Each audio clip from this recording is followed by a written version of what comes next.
What is going on, everybody? Welcome back to the channel. Aftersound here, bringing you Golem Overlord content today. We also stream right here on this channel every Tuesday, Thursday, and Sunday morning, so come by and say hello. All right, guys, well, we have two events coming up for Golem Overlord. It looks like Yixin is going to be going on vacation for a couple of weeks. Well-deserved. I hope it is as rejuvenating as he is hoping that it will be. So you can see here, he says, "Greetings, fellow Golemancers. While I'm away rejuvenating on vacation, I wanted to ensure the world of Golem Overlord stays as thrilling as ever." So we do have two events that will be running over the next couple of weeks and should actually take us well into July. So let's cover the first one, which is actually already live, at least as of the recording of this video. This is the Mayhem 3 event. So you'll enjoy a 25% reduction in energy cooldown. That's for battling. So you'll be able to battle more frequently, more strategically. Additionally, you'll gain a 25% increase in part rewards for battling other players. So even more incentive for you to go out and compete. We understand that losses can be a bummer, but we want to clarify that the increased rewards will not increase the losses. So you don't have as high of a risk, or at least it's the same risk as before, but the opportunity is there. So you should not leave any battles unplayed during this time, or at least unused during this time. So this is going to run from 6/29. Looks like it's going to be a little bit more than a week until July 8th. And then, so yeah, you'll be able to earn more parts during this time and battle a little bit more.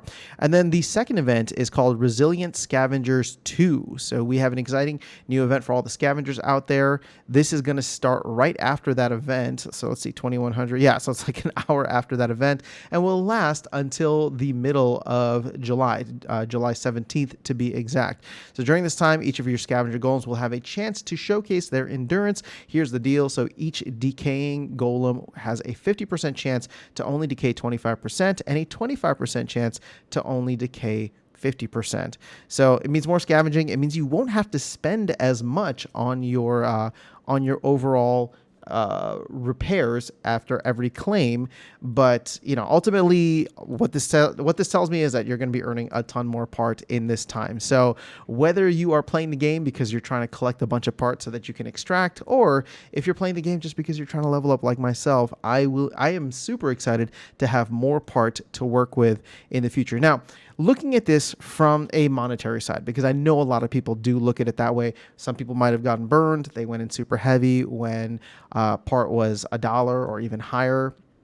The way that I view this in the long run, and I've made videos about it in the past, is there will have to be periods in which part is somewhat deflationary.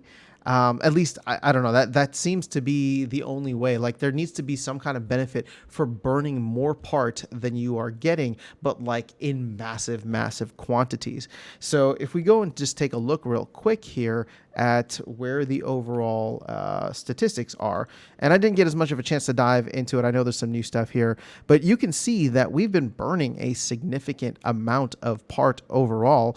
As it stands right now, there's only 1% circulating. You got 4% staked and then 95% burned, but we're still minting more than we burn. And overall, as the number circulating becomes higher and higher, or sorry, the number minted overall becomes higher and higher, then the amount circulating, which is what, 434,000 right now, will just continue to grow, even though its percentage is always going to remain relatively low.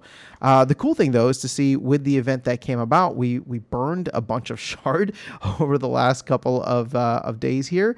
And so obviously that is for the cool backgrounds that you can get. I'm sitting on some shard now. You can see I got 56 there. I may go and get a couple more just because it's beautiful. I love coming in and seeing a bunch of different backgrounds every time I'm there. So that's been pretty fun. And then the players, you can see here that we are kind of leveling out now. We're at about, the 6,000 or just under 6,000 daily active players. Not many new people are joining the game, but however many folks there are, the active amount seems to be relatively relatively stable over the past, I don't know, we'll call it like 2 to 3 weeks at this point.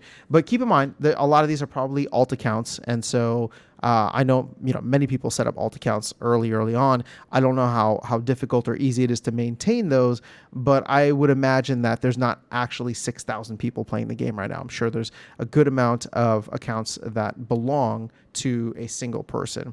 And then finally, you got the crates here. It looks like we had a bunch of crates that were given out, a bunch that were unopened. I don't know if this is something that we should really need to track, but maybe at some point in the future, these crates will be worth something as like the alpha crates of the of the ecosystem.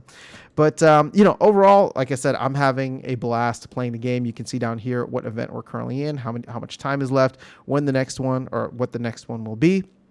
But my stats have been great. I'm moving up. I just got under 1,500 in terms of the overall ranking. So my next goal is to try and make it into the top 1,000. But I don't know. The problem is that the further along that you go in the game, obviously the more part that you're burning. So I feel as though the people who are higher up are going to just continue to get further and further away from me because they're minting way more part and therefore burning way more part than I am. So at some point I'd have to do something to catch up, either spend to get ahead, or actually it's not necessarily to spend, but if they take any time off and I'm there every 8 hours collecting my loot, then we should be good. So that is all I have for you guys in this video. Lots of fun and exciting stuff happening over the next couple of weeks, even with Yixin going out on vacation. So keep an eye out for that. But excited to see what comes with the second half of July once Yixin is back and we are through these two events. But I will catch you all in the next video and see you around the game. Let me know if you have any thoughts or comments, and we'll continue the discussion in the comment section below. Take care.